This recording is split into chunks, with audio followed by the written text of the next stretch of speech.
You're listening to the Struck Podcast. I'm Dan Blewett. I'm Alan Hall.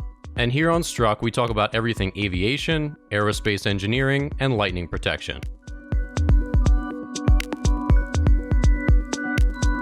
All right, welcome back to the Struck Podcast. I'm your co-host, Dan Blewett. On today's episode, in our news segment, we'll talk about Boeing has a net positive on their orders for the first time since 2019.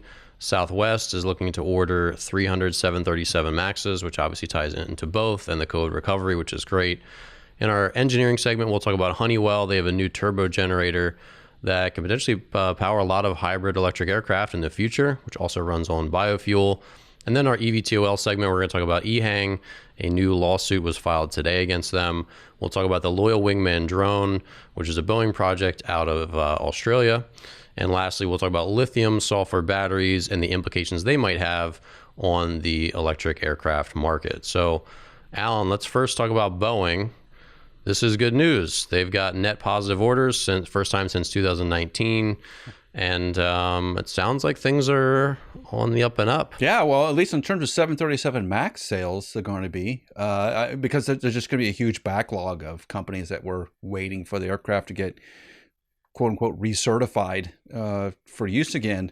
So you're going to see that airplane explode. And they had a couple hundred sitting on the tarmac waiting to be sold since 2019, early 2020. So there's going to be a huge surge of sales that happen over the next year to get that backlog into service, which makes sense, right? I mean, I don't know how Airbus is ever going to keep up with that because you just had those contained inventory that had been sold that you couldn't release, and so now you can release it. You can't really compare Boeing and Airbus in that situation at all. That's not fair. That's fair. Yeah. So it sounds like in February 2021, they booked 82 aircraft orders, 27 KC-46s, which was an Air Force order, 14 747 MAXs, a 747-8, some 787 Dreamliners, 11 777Xs, which are going to Singapore Airlines. So yeah, all in all, it sounds like, the recovery is starting to shape up, and obviously in the stock market. And let's shift to Southwest here. Like Southwest's stock is doing very well. They're in the low 60s now. Wow. Down. I mean, they were struggling in the summer, right? I mean, that was a scary time. Warren Buffett sold out a lot of his Southwest stock. So some pretty big recoveries. And of course, I'm not sure those are going to match like their revenues, obviously, but there's a lot of optimism, right? And so, and with Southwest, they're just announced that they're close to an order. It's not in the books yet for 300 737 MAXs.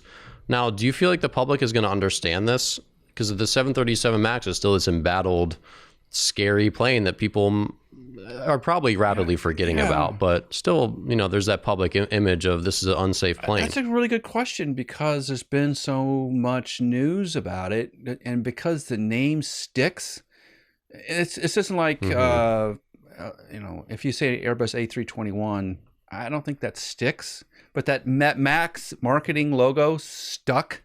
So even though it's a -8, -9, it's going to stick.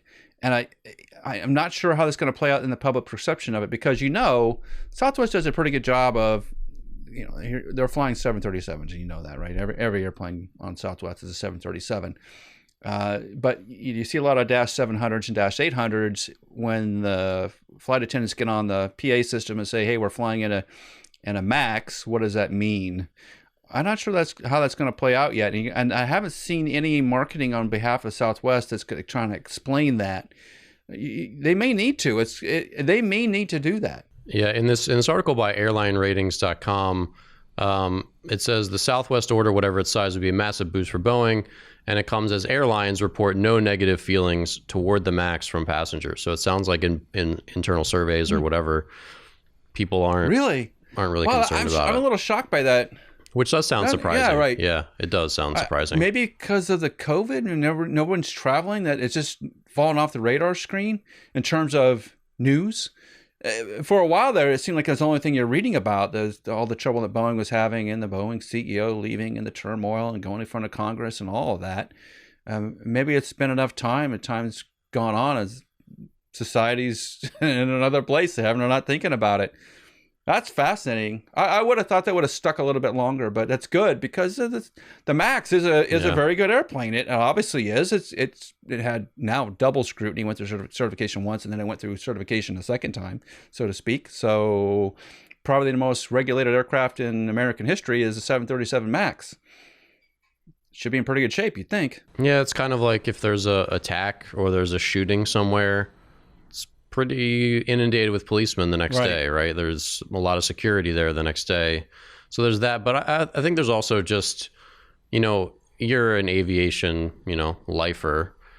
How many people actually even heard much about the Boeing 737 stuff or cared for even a second? In the news cycle, there's a lot of things that people... It's just like, maybe it's probably not as, my point is it's probably not as sticky or as concerning as you think. Obviously this was big news, but how many people are really like concerned about what aircraft they fly in or really give it a second thought when they finally get to the airport? I think business travelers do. I think that one particular class of passenger, the business travelers that do a lot of airplane travel, they know what airplane they're on a lot of times. And it's surprising what decisions they make and what airplanes they like to fly on. Happens all the time. I like flying the Embraer 190 because of XYZ. You do see people, and business class people and people buying those kinds of tickets do make selections like that. And they're a significant part of that revenue stream for an airline. Now, it's been shut down for the last year.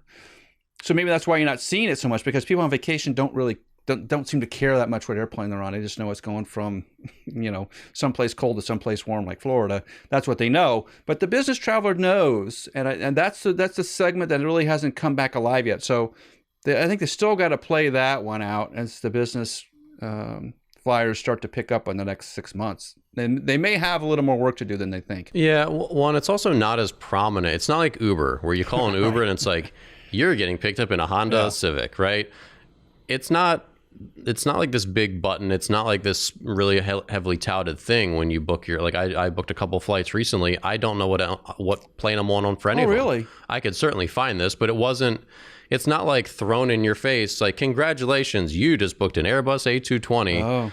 It's like kind of, I don't know. I really don't know which ones I'm on for any of my 3 flights that I booked. And every time I've booked a United flight, I know what I'm on, and I do select airplanes that I like to be on versus ones that I don't like to be on. Well, the info's there, but I'm just saying it's not prominent. It's not like a main feature where I'm sure I can go back and figure it out in a second. And I'm sure if I was thinking about it at the moment, I would have seen it. Like when I was booking my seats, I'm sure it's like, this is a 737-8 aircraft. Check out, sign up for your seat. But again, I obviously we do this podcast together, so I have a pretty high awareness of, commercial air travel and the 737. But even then, it just like wasn't a salient feature in my booking process. It wasn't, obvious where you can't miss it. If you didn't know this information, if you weren't seeking the information, well, guess what? We're going to slap you in the face with it. It certainly wasn't like that. Yeah, I agree with you. But I do think there's a certain segment of the population that does watch it. I remember traveling back and forth to Ireland or Northern Ireland quite a bit, and you used to be able to either fly on a 757 single aisle Boeing airplane, or you could fly on a 777. Well, the flight you want to pick there is a 777. It's a lot more comfortable than the 757, and a lot of people have made that decision. And so it does, like I said, that business traveler is very cognizant of that, particularly on longer flights.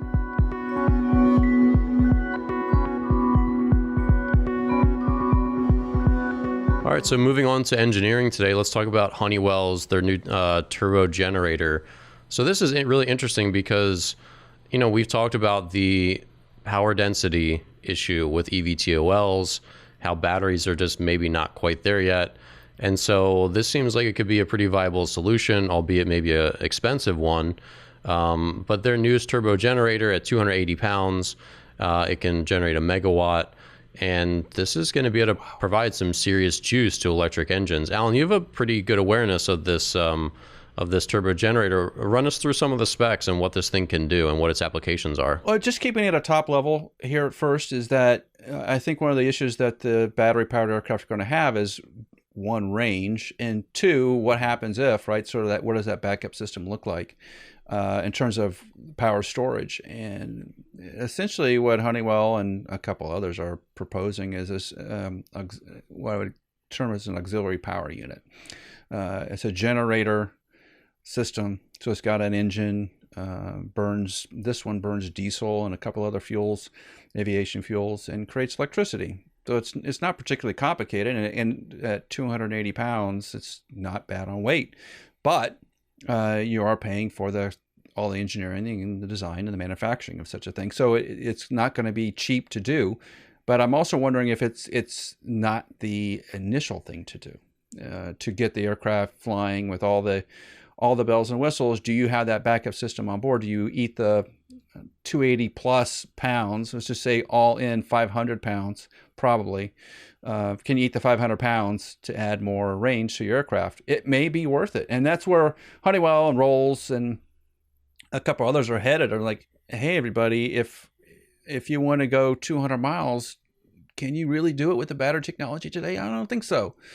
So here's your solution. Bam, here's an off-the-shelf solution. And I think that off-the-shelf solution, when you see like that little article we have seen, once you see those articles, you have to know that the Honeywell marketing people are out pushing that to all these EVTOL companies, that they're trying to make connections and say, hey, are you willing to bet $1 billion on your battery technology? Or are you willing to take a safer route and add a generator? It's a lot safer. If you're betting $1 billion, maybe you do take that option and you start as a baseline design with that Honeywell generator. That's something that would be smart if you're betting that much money on a program. And Honeywell knows that. And they're experts at that in that field. So it'd be bringing on someone who's knowledgeable and has a very reliable product, I'm sure. Which is exactly what you need at this particular moment in aircraft design. And so I have two questions. Number one, you said maybe it's 500 pounds all in. So where does that extra weight come in? That's just like the bracketry and just getting this thing right. Where does that extra weight go from? I wasn't sure the 280 included the sort of the motor and the generator. It sounded like they were going to couple it with the other half of it to get. But you got all this hardware, you got the wiring, you got all the other stuff, support structure. Because when you put in let's just say you're just putting 280 pounds, you're mounting 280 pounds, you just don't bolt that into the side of the airplane. You got to have structure that goes around with it. So it's not just the weight of the component, it's all the other things that keep it mounted properly, and all the there's plumbing going to it, right? Because it's got fuel going to it. There's wires coming in and out of it. So yeah, it's going to add more than just the weight of that component. And the fuel itself. Yeah. Right. Exactly. Right. And you got to, right, which you otherwise wouldn't have a fuel tank on these aircraft. Now you got to put a fuel tank in. Where do you put it? Right. And is it crash worthy? Don't know. Right. It adds complexity. I would say 500 pounds would be on the low end of what the total additional weight would be on an aircraft when you add to the system. But if it doubles your range, do you do it? Probably yes. You probably do it because it doubles your range and it makes your aircraft sellable in a larger share of the world market. Straight up, that's what it'll do. Yeah. Well, and like we've talked about, then it could maybe be used for a lot of other commercial purposes, like flying offshore to an oil rig, like doing, filling that helicopter, segment where you might need to go a couple hundred miles. Right. The EMS segment, right? The air ambulance things, forestry. There's a whole there's all other marketplaces you can enter into. Now, how profitable those are yet to be determined, but you won't be able to enter them at all unless you can increase that range and durability, basically the flight time. You can't do it. And is this something that they could easily, in 5 years, or like, hey, battery technology is in good shape, they can swap this out and just go all electric? Well, yeah, every waking moment of that aircraft company, if they decide to add a generator system onto it, will be trying to get it off, right? Because you can take off 500 pounds, essentially what you're going to be able to do. So as battery technology comes up, the need for this goes way down, and there may be certain groups that may need it, like the air ambulances may still want it, and as an option, you may probably would keep it. But for the Uber-like flights, do you need it? Maybe not. And maybe you have enough knowledge at that point because now you know what those routes really look like because you've been running them for 2 or 3 years that you say, off it goes. I don't need it anymore. Yes, absolutely. You do that. Dan, it's one of those things like every waking moment of an aircraft designer is how do I cut the weight of that airplane? So I wake up in the morning and I think, I have an existing airplane. Let me give you I don't want to give you a specific example, but okay. Aircraft H is out there that's selling right now. Every waking moment is trying to reduce the weight, right? Every waking moment. If I don't need that component because it doesn't do anything on my airplane, it's off. It's gone. I'm taking it off and I'm getting something lighter on there. Every moment is like that. Yeah, that makes sense. I mean, and I think for consumers, I know we have a lot of people who are in the aerospace industry listening to the podcast. Yeah. But for people like myself who are outsiders to it, we think about a car. If you buy a car today, you're not swapping. Like, this isn't 1967 where you could swap in a 450, later. No. Essentially, what you bought it with is what's going to be in it, right? And so it's easy to think of the same mindset, whereas that's not true at all. Obviously, like 747, 750, they've been in service since 1980.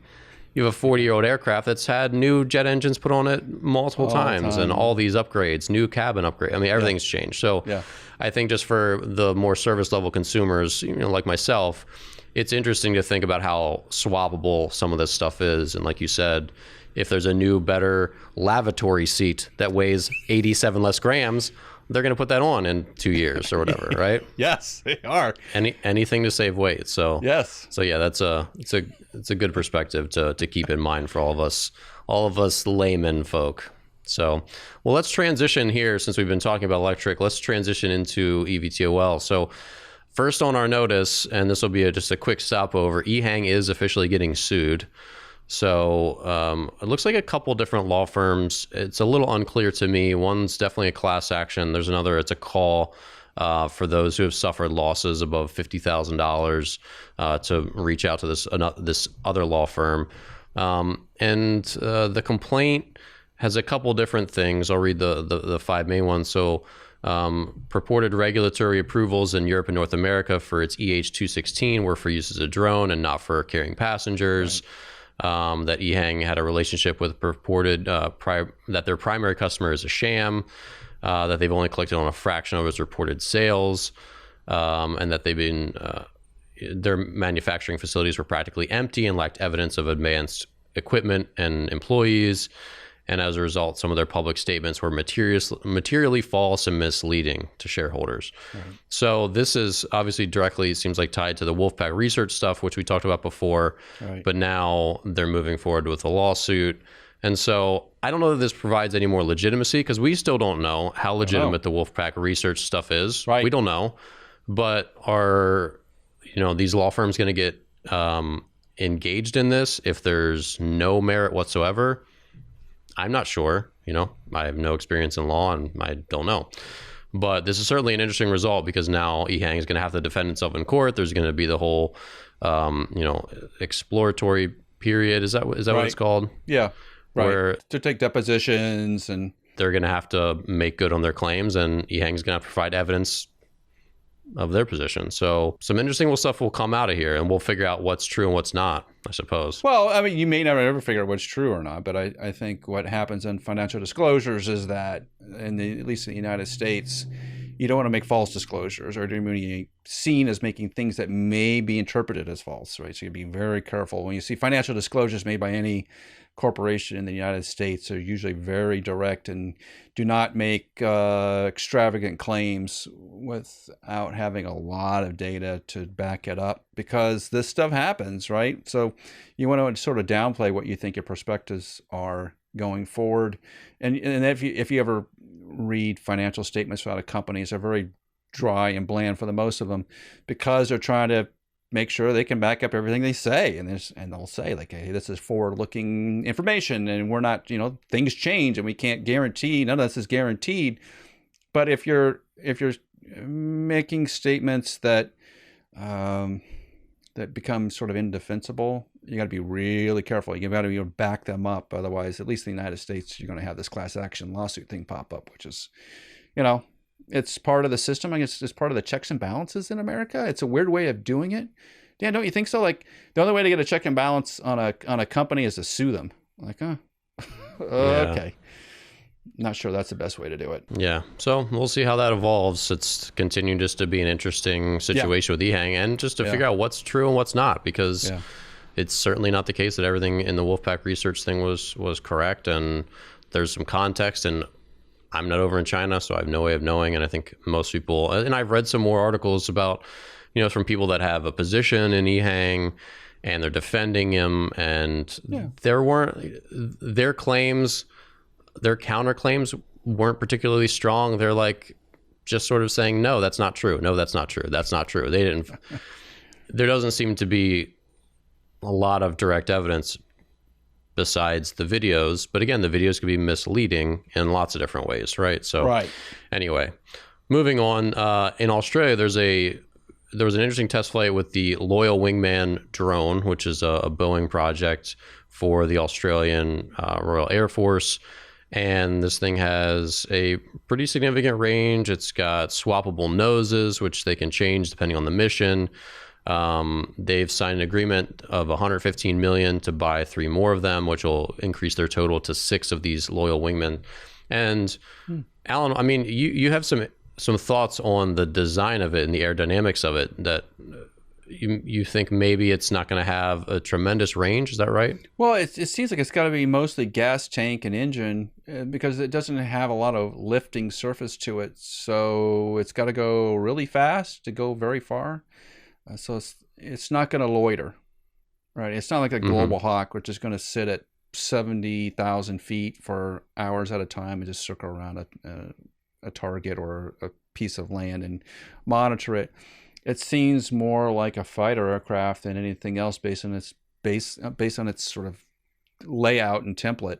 And the removable nose things makes you also think you can put different radar systems, monitoring systems in the front of it, which is the only reason you would change the nose. If you're using different frequencies and different radar systems up front, you would have to do that. So why would you not change the nose? But there's sort of 2 interesting pieces about this. One, this is the first aircraft designed and manufactured in Australia in quite some time, which is surprising because Australia is a very industrious place and they have a lot of really good engineers there. And it just seems odd that they haven't built an aircraft down there in a long time. But maybe this will help kickstart that industry, because they're more than capable of doing it. And the second part is that the Loyal Wingman is intended to be, at least on the top surface, it's supposed to be flying along something else, right? It's supposed to be flying as a wingman to an existing aircraft. A fighter jet, like a Super Hornet or something like that. Right, so it's going to fly adjacent to it, but it's also autonomous. So I think my guess is that the autonomous part is probably more valuable to Australia than the wingman aspect of it, because why do you need a person up there anyway? You just don't. For most missions, you don't need a human there unless it's some sort of shooting incident where you do want to put a human out there.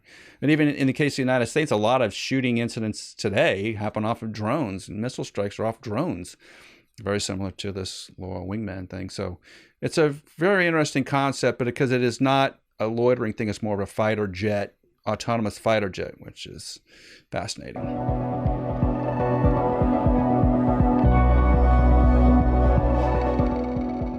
Yeah, so last on the docket here today, so lithium-sulfur batteries, and there's a really good article from EVTOL.com, and basically this new chemistry has a very significant impact on weight. So with lithium ion, you're looking at the top end, maybe 265 watt hours per kilogram, whereas this company Oxis Energy out of the UK, they are developing a lithium-sulfur battery that is achieving 470 watt hours per kilogram, and they hope to reach 500 and then maybe 600 by 2025. But Alan, that's a pretty big weight savings per watt hour, right? And one of my questions is the volume still a concern here? So even if you can get weight down, it's still going to have to be physically large. Right. How does that trade-off work? Well, you don't want to increase the volume because you just end up increasing the size of the aircraft to contain it, right? Which, as you increase the size of the aircraft, you increase drag, so it all goes negative. So even if it is more energy dense, and so to speak, if the volume's not down, then you're sort of losing part of its advantage. I mean, you would like to get more energy density and to have a smaller package, more energy in a smaller package. That's ideally what you want. All these different sort of battery variants all have pluses and minuses, right? And the difficulty is going to be that for any sort of new battery technology, you're going to need a whole new set of control systems to monitor it and to properly deliver power out of it. So the battery is one piece. It's just like all the Tesla work that goes on. So a lot of Tesla's innovation obviously is in making the batteries, but it's also in the battery monitoring system and power usage system to control the recharging and the discharging of the batteries to maximize the lifespan. That's going to exist on lithium-sulfur batteries or any other kind of batteries. It's, once you get the chemistry there, you can get it in a package form. It's all the other software, electronic monitoring systems you're going to need to make it work properly, particularly on an aircraft, right? Because your worst event on an airplane is fire. So you don't want to have a fire. You want to have systems that prevent fires from battery overheating and making sure you're properly, sectioning off batteries that may have problems and all that kind of stuff. So there's a lot of other things than just the battery chemistry. I'm just curious because, you've been this weird pause in sort of battery technology, so to speak. I mean, we've watched Tesla make some improvements in the last Elon Musk discussion about batteries, which was last summer, I think, was more about just sort of increasing the manufacturing throughput and getting things more manufacturing, be able to quickly manufacture them and make it a little bit denser, and just be able to pack them together. It wasn't really a change in the structure of the battery or what the elements are in the battery. It's basically design elements around it. And then this lithium-sulfur thing's popped up recently where there's been discussion about using it in cars. But I think the other piece to it is that it can be made almost anywhere because the ingredients are sort of in the soil anywhere. So you could put a battery factory in sense almost anywhere on the planet to make these things. So why is not Elon Musk sort of grabbing onto that, right? When is that going to happen? Yeah, that's a good question. And to correct my own, I'm not saying that this has a higher volume for the same. I mean, this is almost twice as energy dense. For me, just looking at different avenues. Yeah, I mean, there's nothing in this article that says that it's higher in volume, that it's just essentially twice as energy dense. Yeah. But it's not just the batteries. It's very similar to the auxiliary power units or generators like the Honeywell generator. It's 280 pounds, but it's all the other stuff you need to make it work, right? It's not the batteries themselves. I mean, although that's probably a significant part of the weight and problems that you have to deal with. It's all the other stuff you need to do to make it work, right? And that's where the whole, as a system, is it work together as a system? And what does that look like as a system? Is it weight effective, cost effective, right? Can I manufacture it relatively inexpensively? Is it aerospace quality? It means does it last a long time? All those little bits and bobs, all those little boxes need to get checked, and we're not there yet, right? And that's what the engineering people are doing right now. They're saying, well, the technology is great, but what are the downsides of this, and can I live with the downsides? Don't know yet. Still don't know yet. All right, well, that'll do it for today's episode of Struck. If you're new to the show, thank you so much for listening, and please leave a review and subscribe on iTunes, Spotify, or wherever you listen to podcasts. Check out the WeatherGuard Lightning Tech YouTube channel for video episodes, full interviews, and short clips from the show. And follow us on LinkedIn, Twitter, Instagram, and Facebook. Our handle is @WGLightning. Tune in next Tuesday for another great episode on aviation, aerospace engineering, and lightning protection.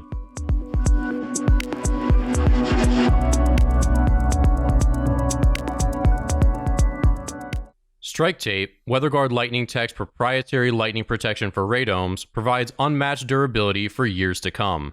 If you need help with your radome lightning protection, reach out to us at weatherguardaero.com. That's weatherguardaero.com.